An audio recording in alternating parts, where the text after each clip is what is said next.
Well, good morning. Today, as you can see, it's a bit of a rainy day. So the plan is to take care of a few maintenance things on the tractor, just small stuff, but things that I've been meaning to get to.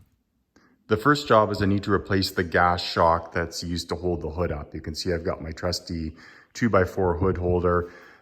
Seems to have worn out after 10 years and time to replace that.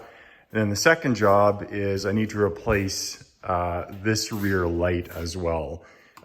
What's happened, as you can see over here, is I've managed to knock off the back cover driving through the woods, probably just some brush or something. And you can actually buy the lens for it's something like 25 bucks for the lens, and then the entire housing is 30 or something dollars. So I decided to have that as a spare. It's pretty easy, plug and play. So let's get at it. The plan today is to do a little bit of restoration and replace the strut. So I've got the new one here. They're pretty expensive. This is about 100 bucks. I'm sure you could get it cheaper if I had actually just measured the one off of the tractor. But it's pretty basic. I'll show you here. Down there, you can see there's a pin that just pulls out and a permanent mount here. And then there's similarly a mount up here, same thing. You pull the cotter pin on a permanent mount and then basically just install the new one. So let's get going.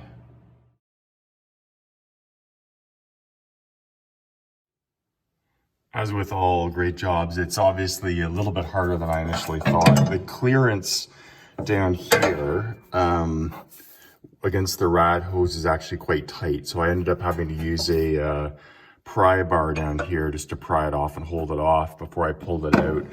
And then I think it's going to be easier to fit the bottom in. First of all, you have to thread in from the top down. So it's got to go in this way, thread the bottom, and then adjust the hood at the top to basically get that pin in. So I'm going to try and do that. I think it's easier to take off this bracket here because you can see there's very little clearance there. And so I think with that off, I get a bit more room to maneuver to get this on.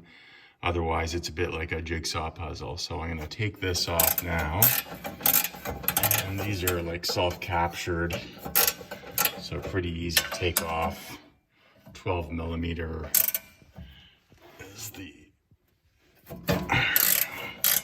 So I'll take this off and then we'll see where we get to with that. Finally, with that piece out, I was able to get that popped on with enough clearance, and then it's still sort of set up and indexed up here. So I just need to basically pop that on and then put the cotter pins in and we should be good to go. Lots of finagling. I've got this on now, and you can see if I give it a little bit of tension, it's working again, which is great. And I just need to put the bracket back on like that. To recap, then, in the easier way to do this, if I was to do this again, I would pull out the pins on the top and the bottom like this, pop off the washers. I'd remove this plate. It's two 12 millimeter nuts. Just back those off. There's a capture nut in the back, so pretty easy to get off, and that gives you the clearance to move around in here. Then you can basically pop off the top. I ended up having to use a pry bar down in here to get this piece off, but there's just enough clearance with the rad hose on to actually be able to let you do that. And then in reverse, same thing. What I did is I ended up popping on the bottom first of all, then pop on the top, then put this back on, get the pins in, and you're good to go. Well, my good friends at Earth Power Tractor were able to order this in. You can see it's an original Kubota part, and like I said, probably 25 American, 30 or so Canadian dollars, so not bad.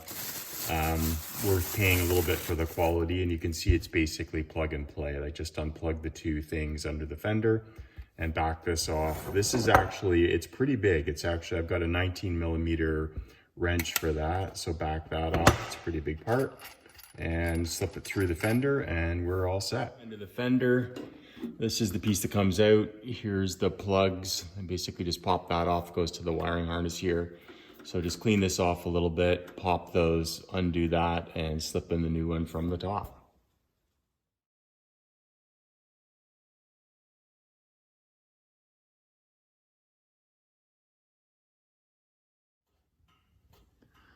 Okay, thanks for watching. As you can see, we've got the light replaced, which is great.